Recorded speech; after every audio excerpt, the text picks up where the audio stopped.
బతుకేం చేయాలి? బతుకోసమే బతుకు. హాయ్ మిత్రో, ఇప్పుడే కుబేరా సినిమా చూసి రావడం జరిగింది. ఈ కుబేరా సినిమా పేరు వినగానే ఫస్ట్ గుర్తొచ్చేది ఈ కాంబో అనమాట. డైరెక్టర్ గా శేఖర్ కమల గారు, హీరోలుగా నాగార్జున గారు, ధనుష్ గారు, హీరోయిన్ గా రష్మిక, మ్యూజిక్ ఏమో డిఎస్పి. అబ్బో మామూలు కాంబో కాదనమాట. ఈ కాంబోని దృష్టిలో పెట్టుకుని ఈ ట్రైలర్ కట్ చూసిన తర్వాత ఈ సినిమా పైన అంచనాలు అయితే భారీగా పెరిగిపోయాయి. అయితే మనం ఇప్పుడు ఈ వీడియోలో వీళ్ళు అంచనాలను అందుకున్నారా లేదా, అసలు ఈ సినిమా ఎలా ఉందనే దాని గురించి మనం అయితే మాట్లాడుకుందాం.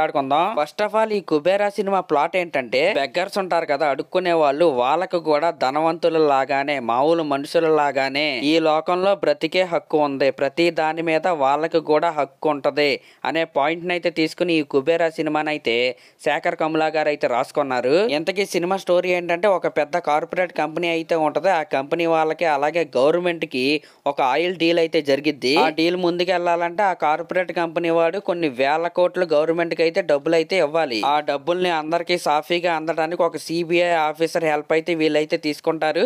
ఆ సిబిఐ ఆఫీసరే మన నాగార్జున గారు. దాని తర్వాత ఆ డబ్బులు పంచే పనిలో వీళ్ళకి కొంతమంది బినామీల అవసరం అయితే వచ్చింది. అలా బినామీలుగా ఉండడానికి కొంతమంది బెగ్గర్స్ అయితే వీళ్ళైతే తెస్తారు. వాళ్ళలో మన ధనుష్ గారు కూడా ఒకరు. ఆ బెగ్గర్స్ వీళ్ళ దగ్గరికి వచ్చిన తర్వాత ఏం జరిగింది, ఎలా జరిగింది అనేది మిగతా సినిమా స్టోరీ. ఆ మిగతా స్టోరీ మీరైతే సినిమా చూసి అయితే తెలుసుకోండి. ఇంక ఈ సినిమాలో లీడ్ యాక్టర్స్ యొక్క పర్ఫార్మెన్స్ విషయానికి వస్తే, నేను బల్ల కాదనమాట, దేన్ని గుద్దమని చెప్పిన గుద్దు మరీ చెప్తా.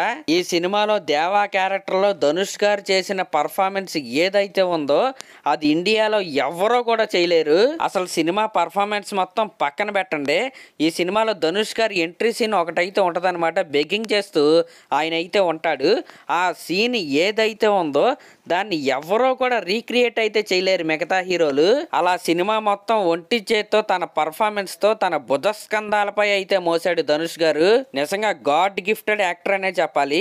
ఈ సినిమాలో దేవా క్యారెక్టర్ లో ఆయన చెప్పిన డైలాగ్స్ కావచ్చు, ఆయన పలికిన హావభావాలు కావచ్చు, నిజంగా నెక్స్ట్ లెవెల్ అయితే ఉన్నాయి. మెయిన్ గా సెకండ్ హాఫ్ లో ఆయన పర్ఫార్మెన్స్ ఏదైతే ఉందో, ఇంకా ఆ పాట అయితే ఉంది కదా, పోయిరా పోయిరా మామ, ఆ పాటలో అయితే ఆయన పర్ఫార్మెన్స్ అయితే నెక్స్ట్ లెవెల్ అయితే ఉంటది. ఓవరాల్ గా ఎవరైనా కుబేరా సినిమా ఎందుకు చూడాలి అని నన్ను అడిగితే, ధనుష్ గారి యాక్టింగ్ కోసం చూడాలి అని నేనైతే చెప్తా. అంత బాగా ఆయన అయితే సినిమా వెయిట్ మొత్తాన్ని ఆయనే మోసాడు. ఇంకా నెక్స్ట్ మన నాగార్జున గారి క్యారెక్టర్ విషయానికి వస్తే, ఆ క్యారెక్టర్ సినిమాలో one of the most important character అనమాట.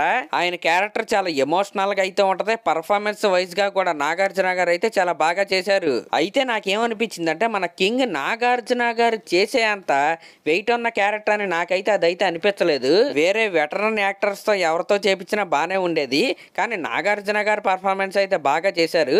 ఆయన రేంజ్ కి తగ్గ క్యారెక్టర్ అని నాకైతే అనిపించలేదు, నేను చెప్పేది అది. ఇంకా రష్మిక క్యారెక్టర్ కూడా చాలా బాగుంది. ఆ క్యారెక్టర్ లో చాలా సర్ప్రైజ్లు అయితే ఉంటాయి. ఆమె కూడా చాలా బాగా యాక్ట్ చేసింది కూడా. ఇంకా సెకండ్ హాఫ్ లో రష్మిక క్యారెక్టర్ కి అలాగే దేవా క్యారెక్టర్ అంటే మన ధనుష్ గారి క్యారెక్టర్ మధ్య కొన్ని సీన్స్ అయితే ఉంటాయి. ఆ సీన్స్ లో కొద్దిగా చెత్తలో కూడా డొల్లాల్సి వచ్చింది అనమాట. నిజంగా ఇద్దరు కూడా చాలా బాగా చేశారు. ఇంక ఈ సినిమాలో విలన్ గా చేసిన జిమ్ సార్జా కావచ్చు, మిగతా యాక్టర్స్ కూడా వాళ్ళ రోల్స్ లో వాళ్ళైతే బాగా చేశారు. ఇంక ఈ సినిమా విషయానికి వస్తే, ఫస్ట్ హాఫ్ లో ఫస్ట్ అరగంట అయితే చాలా ఎంగేజింగ్ అయితే ఉంటది.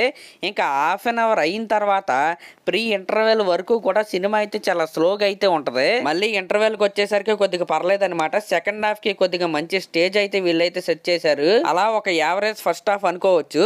ఇంకా సెకండ్ హాఫ్ స్టార్ట్ అయిన తర్వాత అసలైన కథలోకి అయితే మనం అయితే వెళ్తాము. అలా సెకండ్ హాఫ్ స్టార్ట్ అయిన దగ్గర నుంచి ప్రీ క్లైమాక్స్ వరకు కూడా నాకైతే సినిమా అయితే చాలా అంటే చాలా బాగా నచ్చింది. ఇంకా క్లైమాక్స్ లో మంచి హైతో ఎండ్ చేస్తారు అనుకున్నా, అక్కడైతే దింపేశారంటే వాళ్ళకి ఒక పర్ఫెక్ట్ స్టేజ్ అయితే సెట్ అయిందనమాట.